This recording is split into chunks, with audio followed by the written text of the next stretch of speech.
Sementara itu calon pelatih timnas Indonesia kini sudah mengerucut menjadi 2 calon dari 5 kandidat. PSSI segera melakukan rapat exco selesai SEA Games untuk menentukan pelatih baru skuad Garuda.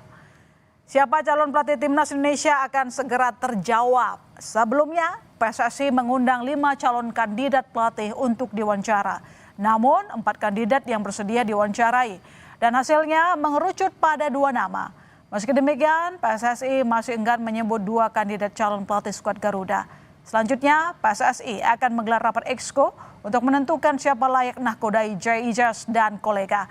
Rapat exco akan digelar usai perhelatan SEA Games. Sebenarnya undangan kita itu 5, ya, tetapi dari penyampaian dan informasi yang laporan yang saya terima dari teman-teman yang melakukan interview mengerucut kepada 2 nama, dan dari 2 nama ini nanti akan kita bawa ke dalam rapat exco. Kami berharap mudah-mudahan bisa kami lakukan rapat exco itu dalam tidak lama-lama lagi. Ya mungkin kalau kita lihat jadwal sekarang ini kan semuanya Bapak Ketua Umum juga sedang fokus di Thailand, SEA Games. Dan teman-teman juga sebagian juga masih ada di luar. Mungkin kami mengusahakan kalau bisa ya selesai kegiatan SEA Games itu bisa kita lakukan rapat exco. Setelah timnas gagal di SEA Games Thailand, PSSI mencopot pelatih timnas U23 Indra Syafri. Manajer timnas Sumarji juga mengundurkan diri. Lalu bagaimana PSSI harus mengevaluasi timnas saat ini dan siapa yang akan jadi pelatih timnas mendatang?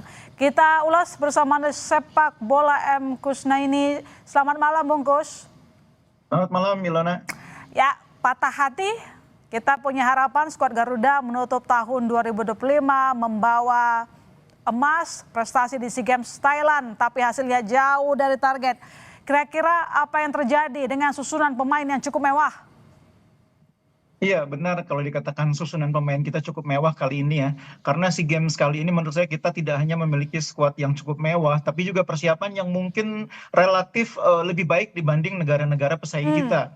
Kita sempat melakukan sejumlah TC, sempat juga melakukan sejumlah pertandingan uji coba menghadapi lawan-lawan berkualitas, bahkan yang luar biasa. Kompetisi senior, kompetisi liga profesional itu dihentikan untuk memberikan dukungan penuh kepada tim SEA Games ya. Jadi memang kita sudah melihat persiapan yang luar biasa, dukungan luar biasa, tapi penampilan tim SEA Games kita jauh di bawah ekspektasi publik ya. Meskipun di pertandingan terakhir menang, tapi penampilan secara keseluruhan tidak menggembirakan. Jadi apa yang kira-kira membuat kita itu prestasinya menurun ya? Karena 2 tahun yang lalu kita berhasil membawa emas dengan pelatih yang sama. Betul, bahkan kalau bisa dibilang dibandingkan skuad yang 2 tahun lalu dengan skuad sekarang, itu sebetulnya bisa dibilang lebih lengkap skuad yang sekarang ya. Variasinya lebih banyak di lini depan, lini belakang, lini tengah. Jadi memang mungkin kali ini kinerja pelatih kurang mampu mengoptimalkan pemain-pemain yang sudah sangat baik ini ya. Pemain-pemain yang bisa dibilang sudah cukup lengkap di berbagai posisi, kali ini tidak bisa dimaksimalkan potensinya oleh pelatih. Jadi wajar kalau misalnya kemudian pelatih dianggap bertanggung jawab atas kegagalan ini dan kemudian digantikan oleh orang lain atau diberhentikan. Jadi gimana kira-kira masa depan timnas U23 kalau misalnya kita tidak bisa mendominasi level Asia Tenggara, bungkus? Iya, kita tidak perlu terlalu cemas sebetulnya secara keseluruhan ya, karena begini, kalau yang namanya sepak bola usia muda itu kan setiap 2 tahun kita akan menghadapi perubahan ya. Tim yang sekarang main di SEA Games mungkin 2 tahun lagi akan berbeda materi pemainnya. Meskipun banyak pemain dari tim sekarang itu masih bisa main di SEA Games berikutnya. Jadi dari sisi itu saya pikir tidak terlalu masalah. Mungkin yang sekarang perlu menjadi concern bagi kita semua adalah agak lambatnya proses penunjukan pelatih timnas senior. Padahal kita bulan Februari atau Maret nanti sudah punya agenda FIFA Series. Kalau sampai akhir Desember ini kita belum punya pelatih timnas, persiapannya akan sangat mepet dan akan membuat kita tidak bisa optimal menghadapi FIFA Series bulan Maret atau akhir bulan Februari tahun depan. Itu hal yang akan sangat merugikan karena kepercayaan menjadi tuan rumah FIFA Series itu harus kita maksimalkan betul untuk menghadapi lawan-lawan yang berkualitas, untuk untuk menghadapi lawan-lawan yang mungkin akan membuat peringkat kita bisa naik lebih cepat lagi. Kalau persiapannya tidak maksimal tentu akan mengganggu juga performa tim nantinya. Jadi agak terlambat ini proses penunjukan pelatih, agak berlarut-larut. Iya, agak berlarut dan yang mewawancarai mundur dari jabatan manajer timnas. Perlu nggak sih Pak Sumarji mundur? Kalau menurut saya memang Pak Marji ini seharusnya fokus di dua jabatan penting ya, sebagai Exco dan sebagai pimpinan di Badan Tim Nasional. Itu yang paling fokus menurutnya harus ditangani oleh Pak Marji. Kalau manajer timnas itu kan levelnya operasional ya, dan itu tidak harus ditangani langsung oleh seorang Exco. Pak Marji bisa atau Badan Tim Nasional bisa menunjuk seseorang yang dianggap cukup profesional, yang paham tata kelola sebuah tim, yang paham bagaimana mengelola sebuah tim, ditunjuklah sebagai manajer. Jadi tidak perlu harus turun tangan langsung seorang anggota komite eksekutif atau Exco yang juga seorang pimpinan di Badan Tim Nasional. Lebih dari itu kan memang tim nasional akan punya sosok yang baru, pelatih baru. Tentu pelatih baru harus diberi ruang yang cukup leluasa untuk menangani tim nasional nanti ke depan. Apakah dia nanti berharap ada pelatih yang di bawah dia itu pelatih yang dia tunjuk, yang dia bawa, manajernya pun mungkin orang yang diharapkan bisa memiliki chemistry dengan dia. Jadi dengan mundurnya Pak Marji ini ada sisi positifnya. Pelatih baru timnas nanti punya keleluasaan yang lebih besar untuk membangun tim yang kuat. Tidak hanya tim dari sisi pemain, tapi tim di belakang layarnya atau di pinggir lapangannya. Sempat ada bocoran dari Pak Sumarji bahwa kandidat pelatih timnas mengerucut kedua nama. Kira-kira menurut Bungkus siapa mereka? Tidak elok tentu kalau saya mendahului menyebut nama itu ya. Tapi kan ada sejumlah nama yang sempat beredar. Mana tahu sudah ada dibidik nih yang cocok dengan profil pemain kita. Sudah mendengar nama-nama yang akan direkomendasikan oleh komite eksekutif ya, dan kita tahu bahwa pelatihnya berasal dari Eropa. Ini tentu hal yang positif karena kita akan menghadapi sebuah keberlanjutan ya. Kemarin kita pelatihnya juga dari Eropa, sehingga kalau pelatihnya sekarang nanti berlatar belakang Eropa juga, ada keberlanjutan konsep, ada keberlanjutan filosofi bermain yang menurut saya itu juga cukup penting bagi tim nasional kita. Apalagi kita tidak punya waktu lama untuk menghadapi FIFA Series. Waktunya mungkin ya sekitar 2,5 bulan mungkin paling lama. Ya, jadi apakah menurut Anda kalau misalnya diumumkan Januari adalah waktu yang cukup? Karena kan ini PSSI harus rapat dulu setelah SEA Games.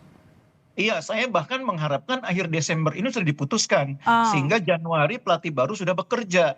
Sudah mulai melakukan pengamatan terhadap pemain-pemain yang sudah menjadi bagian dari skuad sekarang. Sekaligus mengidentifikasi nama-nama baru yang mungkin bisa memperkuat tim ke depannya. Karena tugas pelatih timnas itu kan bukan hanya mengamati yang sudah ada di dalam tim, tapi juga mengidentifikasi kandidat-kandidat yang bisa lebih sesuai dengan konsep bermainnya dia. Jadi pelatih yang lama tentu punya daftar nama yang menurut dia cukup untuk membuat timnya kuat. Meskipun ternyata kita nggak bisa lolos ke Piala Dunia ya. Tentu pelatih baru punya daftar juga nanti karena konsep bermainnya belum tentu sama dengan pelatih lama. Ini yang kita tunggu. Iya, John Hartman sempat digosipkan ini punya kans besar menjadi pelatih timnas. Bagaimana Anda melihat sosoknya? Iya, saya sih berharap memang pelatih yang baru nanti berasal dari Eropa, punya profil cukup tinggi sehingga menangani tim kita yang terdiri atas pemain-pemain yang banyak bermain di Eropa, itu tidak ada gap komunikasi. Itu penting sekali. Tidak ada gap komunikasi adalah hal yang penting. Tapi secara selama ini kan yang jadi masalah di timnas kita, Bungkus, kita sama-sama tahu kan bahwa ada evaluasi jarang ketemu. Jadi pas mau tanding baru berkumpul. Artinya apakah Anda melihat siapapun pelatihnya, kalau ritmenya kayak gini, kita mungkin akan gitu-gitu aja jalannya? Iya, itulah pentingnya saya bilang. Tim nasional itu di mana-mana sama problemnya. Waktu persiapannya tidak lama, waktu berkumpulnya tidak lama, sehingga dibutuhkan seorang pelatih yang di samping kemampuan komunikasinya bagus, dia juga punya konsep yang jelas sehingga pemain tidak butuh waktu lama untuk memahami apa yang diinginkan oleh pelatih. Itu pula sebabnya kultur sepak bola yang sama itu membantu, meskipun bukan satu-satunya ya. Karena itu saya pikir kalau pelatihnya dari Eropa akan lebih membantu membuat tim ini tidak mulai lagi dari nol. Jadi menurut Anda John Hartman cocok? Iya, insya Allah mudah-mudahan ya. Yang penting dia punya latar belakang yang seperti yang saya sebutkan tadi. Selain John Hartman, kira-kira siapa yang kira-kira menurut Anda paling oke untuk memimpin timnas kita? Biar nggak gagal lagi gitu loh Bungkus. Kemarin kita udah mau happy, anti klimaks kalah.